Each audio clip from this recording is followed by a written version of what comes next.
2 years since the referendum, we have had a spirited national debate. Hard Brexit et Brexit soft, ces deux expressions résument à elles seules l'intensité des débats au sein notamment du gouvernement britannique vis-à-vis du projet de sortie de l'Union européenne. Brexit dur, ça veut dire une rupture franche et très nette avec l'Union européenne.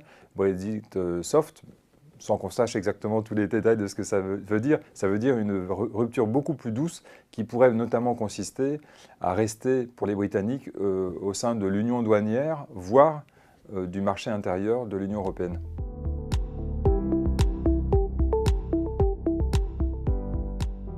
Elle avait fait campagne pour rester dans l'Union européenne, de façon très prudente, etc.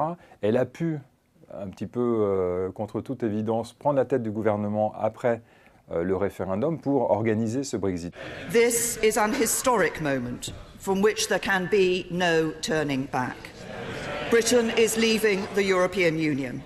We are going to make our own decisions and our own laws.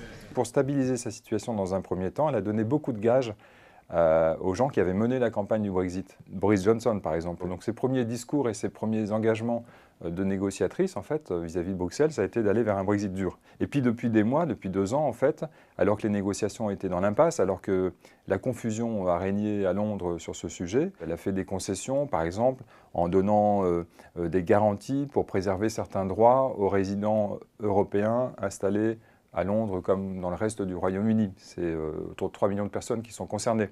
Elle a petit à petit reculé sur différents sujets et là, ces derniers temps, elle essayait de faire en sorte de trouver une forme de coopération la plus étroite possible entre le Royaume-Uni et l'Union douanière, voire le marché intérieur. Elle voulait un accord de libre-échange avec l'Union européenne et petit à petit, elle s'est orientée vers un Brexit de plus en plus doux.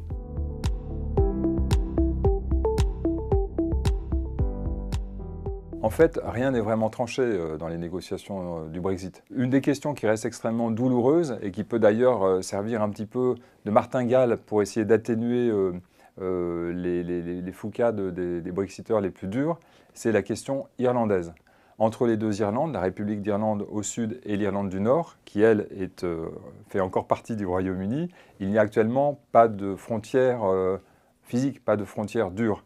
Or, le Brexit entraînerait le retour de cette frontière dure avec différentes conséquences, notamment celle d'ébranler la paix qui existe maintenant sur l'île d'Irlande. Vu de Bruxelles, la meilleure façon de résoudre cette question irlandaise, ça serait de maintenir au moins le nord de l'Irlande dans l'union douanière, voire dans le marché intérieur, de manière à éviter le retour de la frontière. C'est une concession que les Britanniques n'ont pas faite à ce jour, mais on sent bien que Mme May hésite beaucoup sur ce point. Je crois qu'elle a compris le message venant de Bruxelles, message que Boris Johnson ou David Davis, le négociateur en chef du côté britannique, étaient eux incapables d'accepter.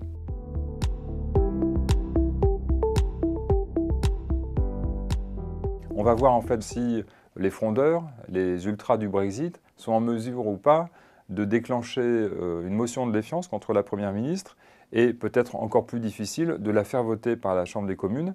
Dans ce cas-là, le gouvernement May serait amené à chuter très rapidement, effectivement, mais ce n'est pas forcément le scénario principal. Derrière, en fait, on peut aussi considérer que la Première ministre britannique peut en profiter peut-être pour clarifier une bonne fois pour toutes ses positions vis-à-vis de Bruxelles, se débarrasser de rivaux internes au gouvernement qui pouvaient la déstabiliser. Et donc, c'est un peu le kit tout double, en fait, pour Theresa May.